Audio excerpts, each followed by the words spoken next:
Bon, écoutez, monsieur, finalement, après l'analyse de vos dossiers, là, c'est juste une petite dose d'antibiotiques, ça va régler tout ça. Ok, mais là, ah ouais, moi j'aime pas bien ça, les aiguilles par exemple, je trippe pas là. Non, c'est juste 10 cc, c'est pas si pire. 10 cc, de 10 cm3, c'est beaucoup ça? Non, mais 10 cm3, 10 ml, c'est la même affaire. Ouais. Ok, je vais survivre. Ça va.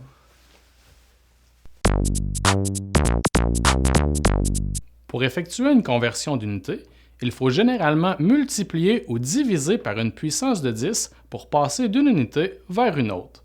Dans le cas des unités de capacité, il est possible d'établir certaines égalités entre les différentes unités. Tout d'abord, il est important de se rappeler de la relation qu'il existe entre les diverses unités de mesure de volume qui utilisent le mètre cube comme unité de référence. Puisque ce sont des unités cubes, on devra multiplier ou diviser par 10 au cube pour passer d'une unité vers une autre. Pour simplifier l'écriture, on écrira 1000 au lieu de 10 exposant 3. Une autre unité qui peut être utilisée pour mesurer une capacité est le litre. Tout comme avec le mètre cube, il existe une multitude d'unités en lien avec le litre. En dépit du fait que les préfixes utilisés sont les mêmes, c'est la base 10 qu'on utilise pour faire la conversion.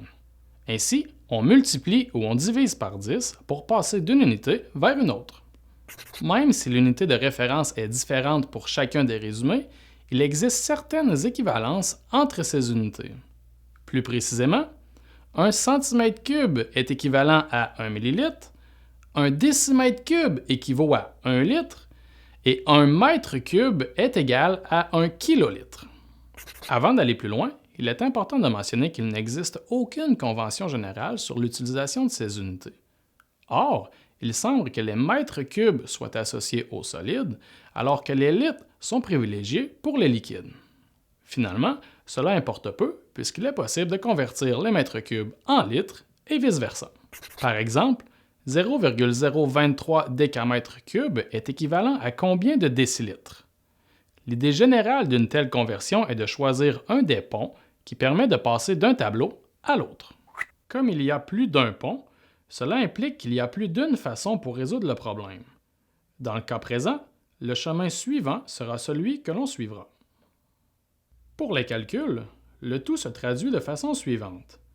0,023 fois 1000 fois 1000 est égal à 23 000 décimètres cubes.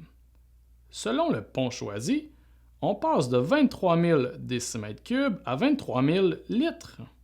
Finalement, on multiplie 23 000 par 10 pour obtenir 230 000 décilitres. On peut utiliser le même raisonnement pour passer des litres au mètre cube.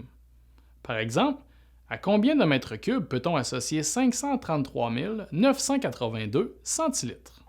Avant d'entreprendre les calculs, il est essentiel de choisir le chemin à suivre. Pour passer des centilitres au mètre cube, on suivra cette route mathématique. Ainsi, on voit clairement les calculs à faire pour convertir les centilitres en mètres cubes. Pour opérer la conversion, on doit effectuer la division suivante.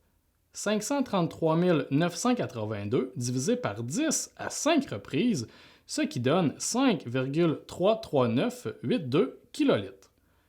Sans effectuer aucun calcul, on peut passer des kilolitres au mètre cube, ce qui donne 5,33982 mètres cubes. Si tu veux en savoir plus sur la conversion d'unités, tu peux consulter notre bibliothèque virtuelle ou t'abonner à notre chaîne YouTube. Tu peux également nous suivre sur les réseaux sociaux. Ok.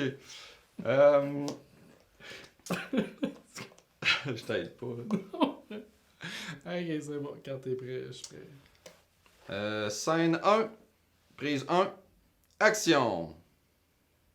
Alors, écoutez, monsieur, après l'analyse de vos dossiers, là, c'est juste une petite infection. Là, on va vous injecter un antibiotique puis ça va être réglé.